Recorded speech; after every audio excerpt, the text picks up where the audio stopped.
This will be the last lesson on stoichiometry, so we're going to link everything together.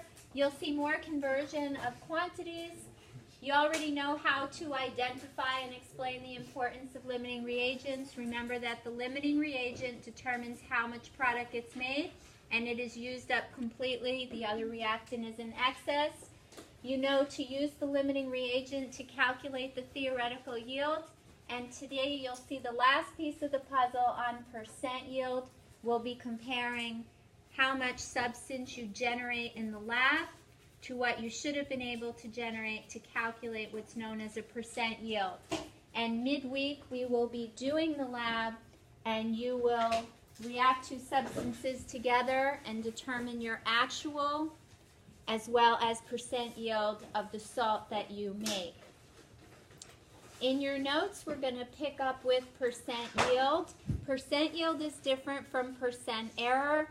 Percent error tells you what your error is in terms of how much you were off from what you should have been. Percent yield is going to describe how much substance you generated compared to what you should have been able to generate. So it describes the efficiency of a reaction as well as the chemist's efficiency. In college, you are graded on your percent yield. You are looking for percent yields over 90, basically an A.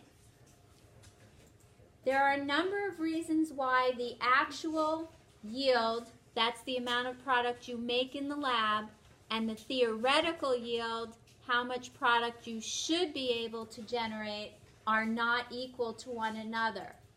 One reason is laboratory conditions. This classroom is freezing.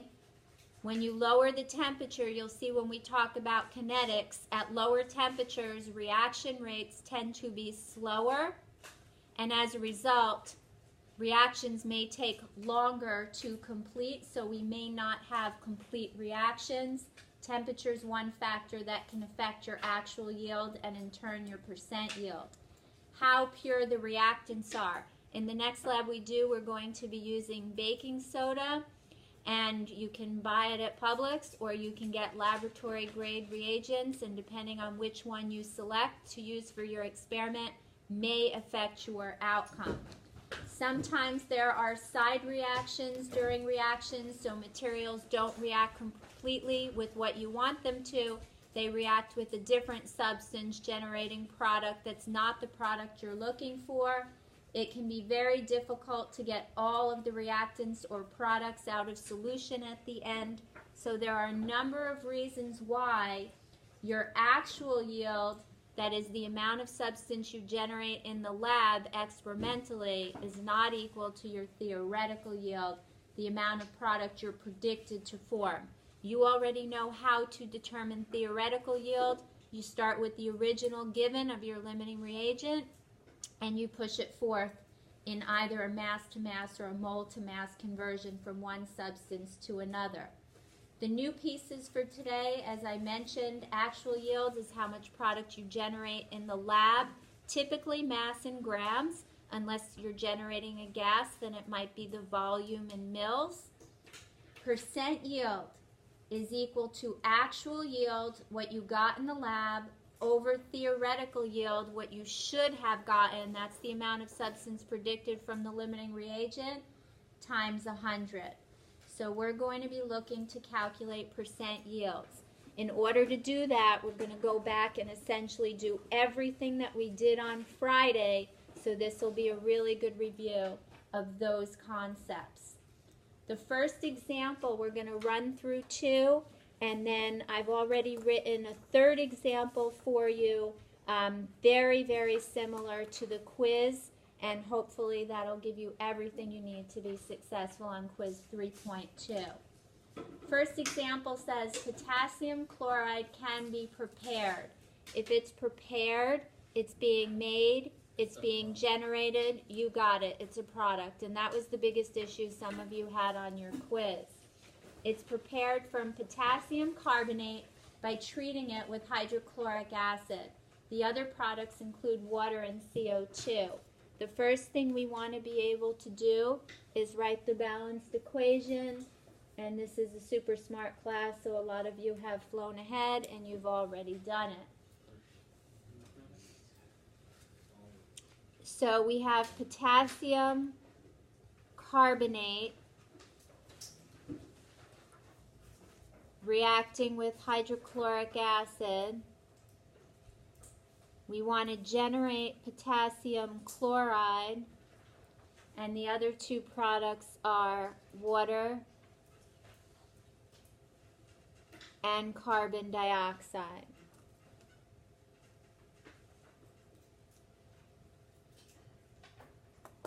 And this reaction is similar to the reaction you're going to be running in the lab. This week we're going to use sodium bicarbonate, which is baking soda.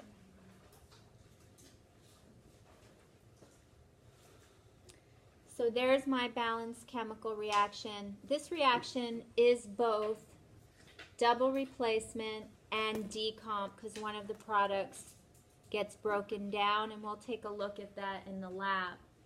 On B, it says when 45.8 grams of potassium carbonate are mixed with 20.4 grams of hydrochloric acid, which reactant is limiting? And I'm really trying to set you up to find every piece of the puzzle step by step. Just be aware that whenever you are provided with two givens, you are going to need to find the limiting reagent. So it might not say what is the limiting reagent, it might just say what's the theoretical yield.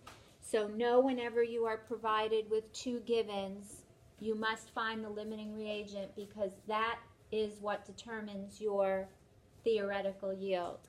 So you have 45.8 grams of potassium carbonate and you have 20.4 grams of hydrochloric acid. Your lab will set up similarly, although there is one difference, and we'll point that out on lab day.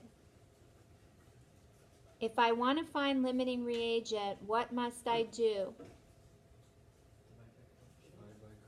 Not yet, because can you do it off grams or must you do it off moles? You have to do it off Moles, moles, moles, moles, or you will crash and burn.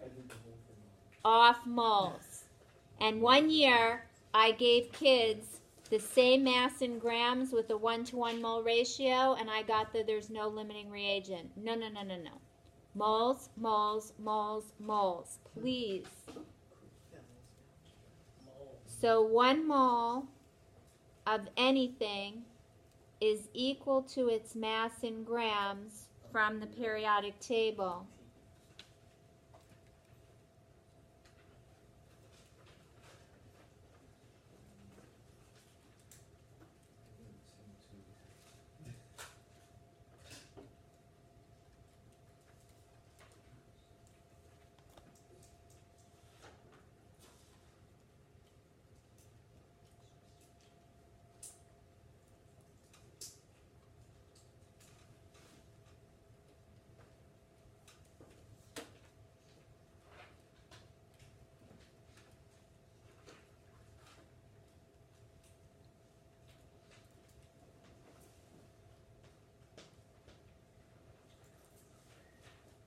Now, once you're at moles, what do you need to do to determine the limiting reagent?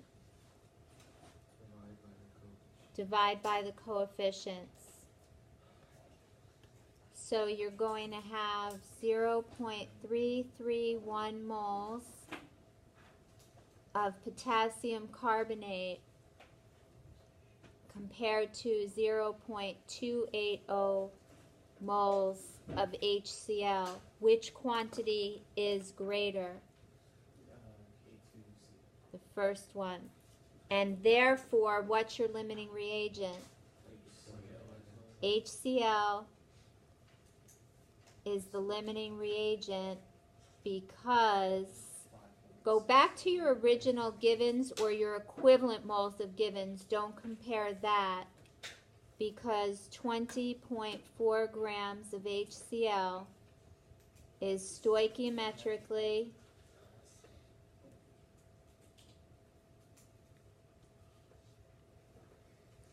less than 45.8 grams of potassium carbonate.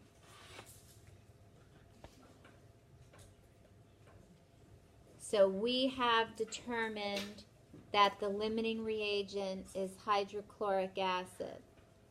Once you determine that, it might be a good idea to box in either the original given of the limiting reagent, or I prefer the equivalent amount of moles.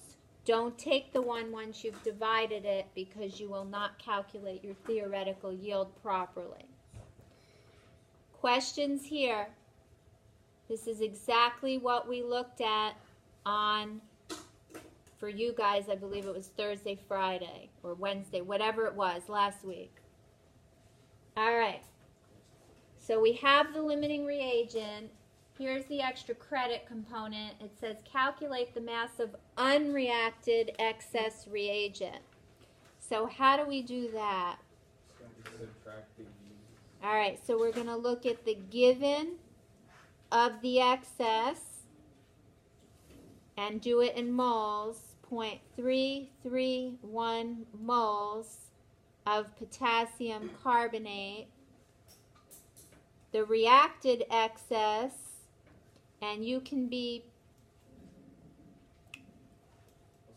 pretty straightforward with it because that's going to react. If you're not clear on it, we can do it. You're going to have 0.560 moles of HCl, my limiting, and I want to get to moles of potassium carbonate. From the balanced equation, I have 2 moles of HCl to 1 mole of potassium carbonate. So that is the amount of moles of potassium carbonate that actually reacts.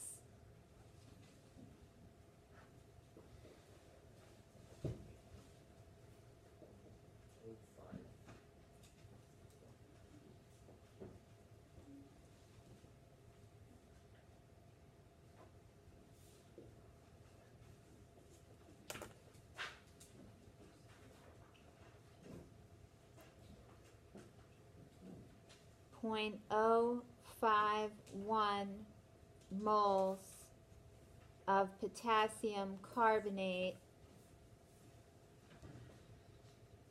and then we just want the mass in grams. So how do we do that? And we already have the pieces reciprocal here. Just watch your units. Let your units drive your problem.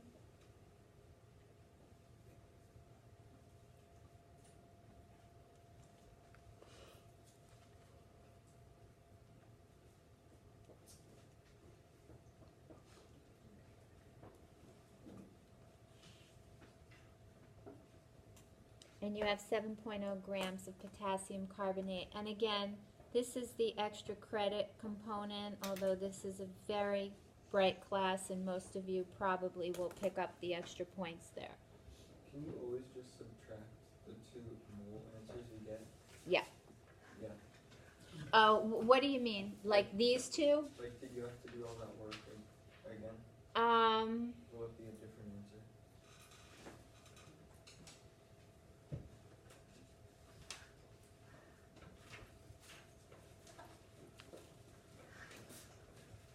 I don't think it will always work because it'll, I gotta think about that, if the coefficient. No, it works in this case because you have a 1 to something ratio, but if you had a 3 to 2 or a 4 to 3 ratio, I don't believe it would pop like that. I'd have to try it. Make sure you're clear on the pieces. I think it will become important to you later on. So when you divide by the coefficients, is that number always going to be the reactive amount of the substance? That's what he's asking. Yeah.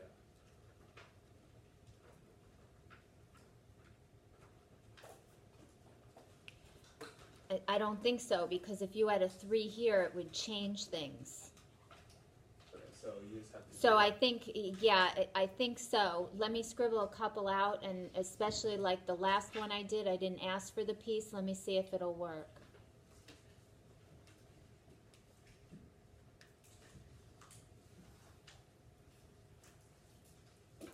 See, I don't typically do it this way because I do it in my head. I say, okay, this is not 2 times that based on the coefficients.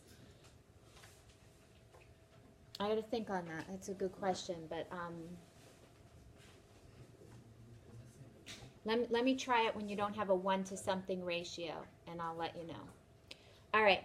In any event, the next question says, what is the theoretical yield of, this actually is BI here. So here's C. What is the theoretical yield of potassium chloride? So what we want to know here is the mass of potassium chloride. So what are we going to begin with? Limiting reagent, original given. So 0.560 moles of hydrochloric acid. And then in 2 steps, we want to get to grams of potassium chloride. If you ever are given moles, what's always your first step? Mole ratio, 2 moles of HCl to 2 moles of potassium chloride. I'd cancel those 2's. 1 mole of potassium chloride to the mass in grams.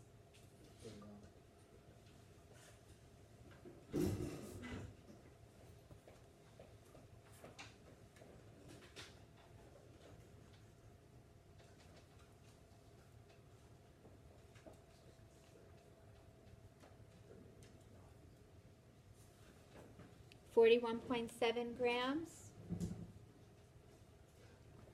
Yes, yes?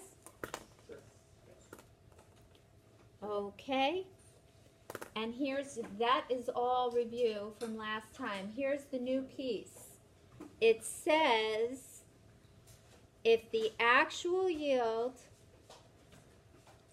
of the salt is 38.2 grams, we want to know the percent yield.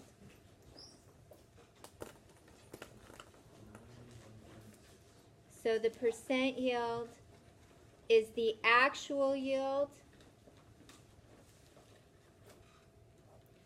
over the theoretical yield times 100. So we've got 38.2 grams over 41.7 grams. Don't forget your units there, even though they cancel. Yields are typically mass in gram unless specified otherwise. And you have 91.6%. And that's the only new piece today. Actual over theoretical, just remember ACT. And a yield of 91.6% is high. That indicates that not only did the reaction run efficiently, but you ran it efficiently as well.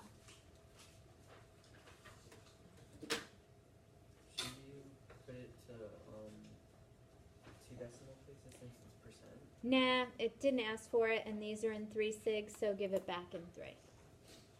Where'd you get the 30.2? It was given. It's right here on the screen. Take a look. Oh. All right. There is one other way that you can be a little sneaky here. You could calculate your actual yield. If you had your theoretical yield and your percent yield, you just manipulate percent yield over 100 times theoretical, give you actual, and I'll show you that in the next big question. But actual yields are the amount of substance you generate in the lab. If it's a yield, you're going after a product. All right, the second problem is set up similarly to the quiz.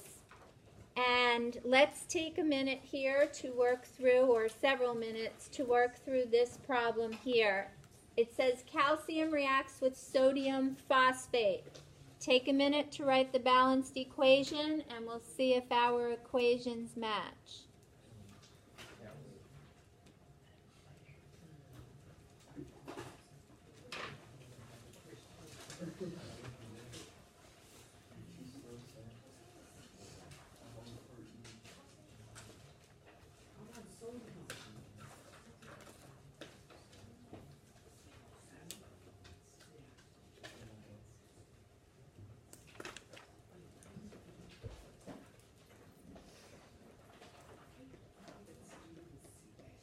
You have a balanced equation? I sure do. All right, let's compare. Does it match? Perfectly. All right. Then it says that you have 152 grams of calcium, and you're going to mix that with 321 grams of sodium phosphate. Find the limiting reagent.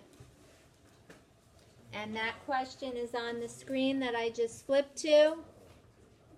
See if you can find the limiting reagent.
And I can't remember who asked the question, Stephen or Gavin, I can't recall.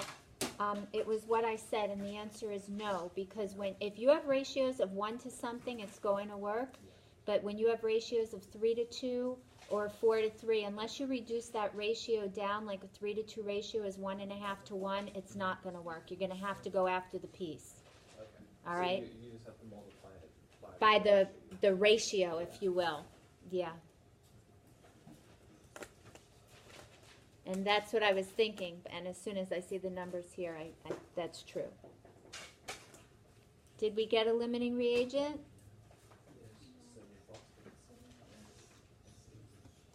Do you have the explanation clear? I need all of this for full credit.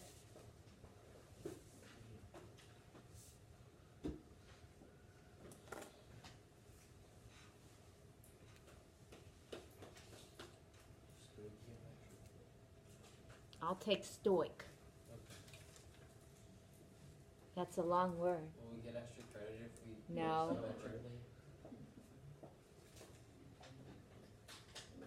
It's actually not that hard. No, it's not hard to spell, but it's an 18-letter word. That's a lot. It's like your first and last name together. All right, pretty solid here.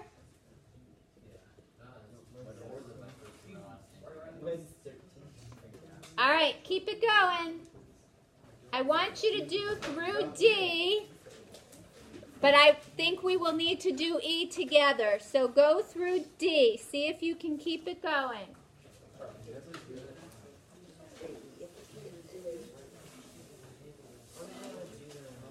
Guys, let's continue to focus. Yes, and of course.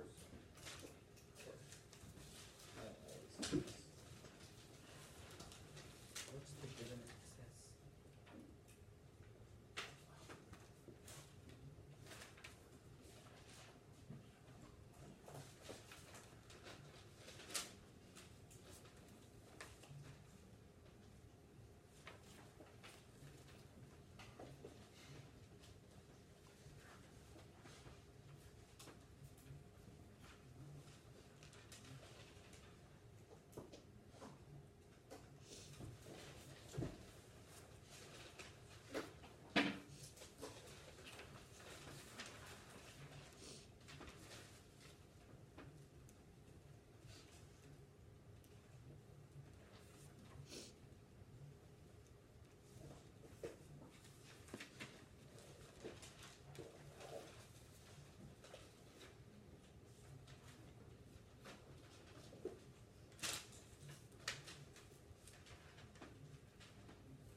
How we doing? All right, tell me when you're through D. E I want to do together. I think you may need a little help with the structural framework on E.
we doing? Where are we at?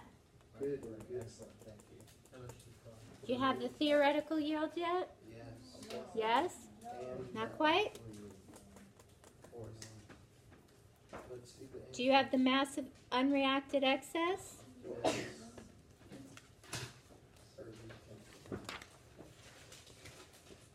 All right, let's see. I won't reveal too much. No, it's not. She just removed the little So did you have the mass of unreacted excess? Oh, I got it right. Woohoo. Such a surprise. All right. And on your theoretical, did you start with the equivalent moles of the limiting reagent? Oh. I started with 0.98. And that's a no-no. And that's why I started to write this on a new line so that you would either go back to this or to this.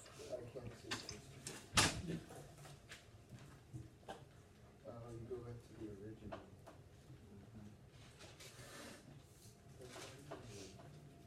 Not the divided one. That's the one thing I don't like about this divide by the coefficient method. It sometimes causes some issues.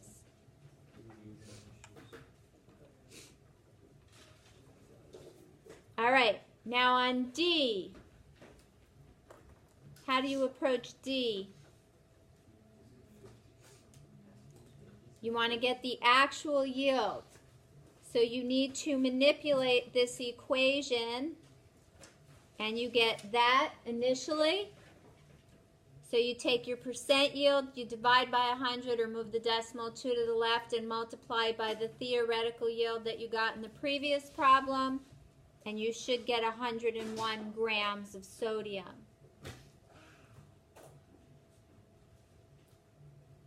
Yes, yes?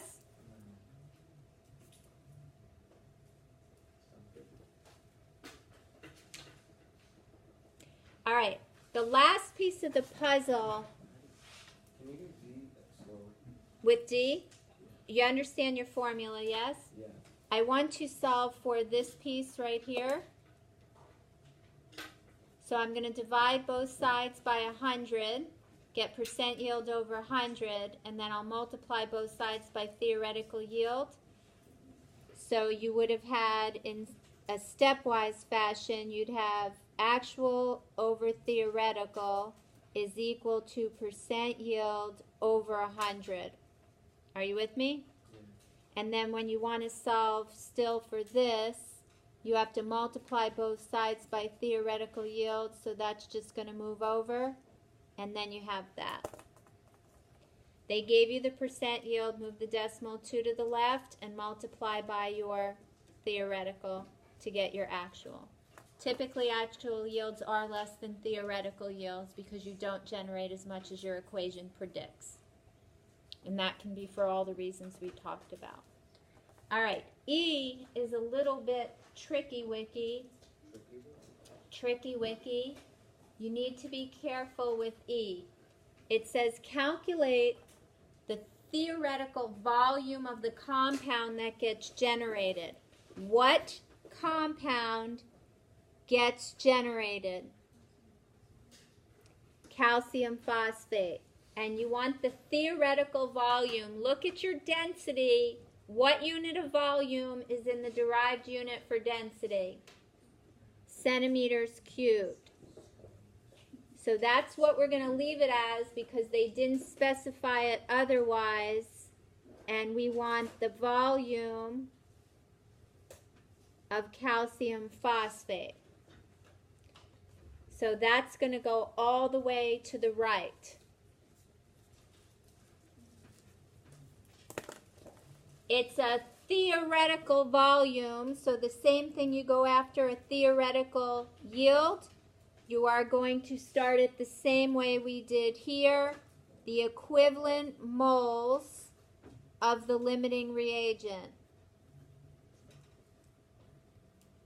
And this becomes a mole of one substance to volume of a different substance type problem.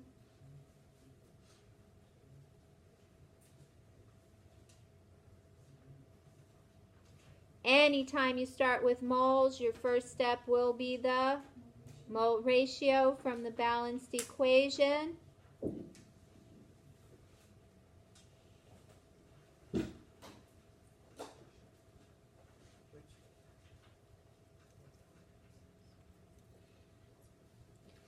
Then you go mole to mass of the substance you're interested in. Bless you.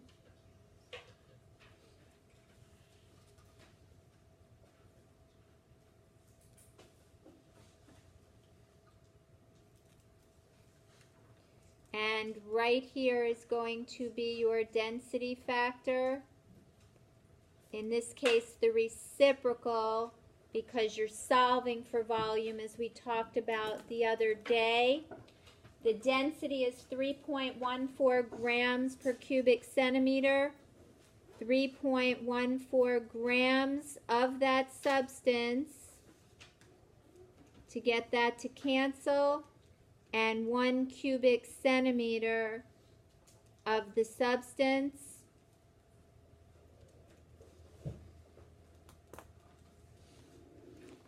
Be careful with your math here. This I noticed on the quiz, and I said it previously. I'll reiterate. If you have more than one quantity in the denominator, be sure that you parenthesis it off so that you don't make a calculation error.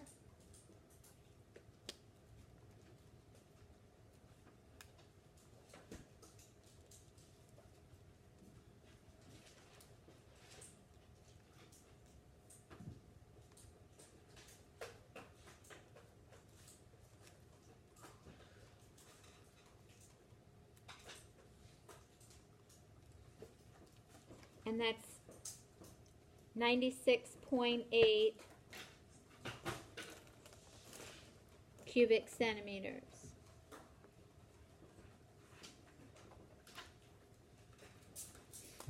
And that's grossly similar to how your quiz will set up. Theoretical volume, again, this is going to be your limiting reagent. Start with either the original mass or the equivalent amount of moles. Mole to mass, mass to volume, using that density factor. Couple things. You want to be very comfortable at this point identifying the limiting reagent, calculating the theoretical yield, and you should be able to calculate the theoretical volume as well. And typically it will be for one of the products. On your quiz, be very, very careful for what is being asked.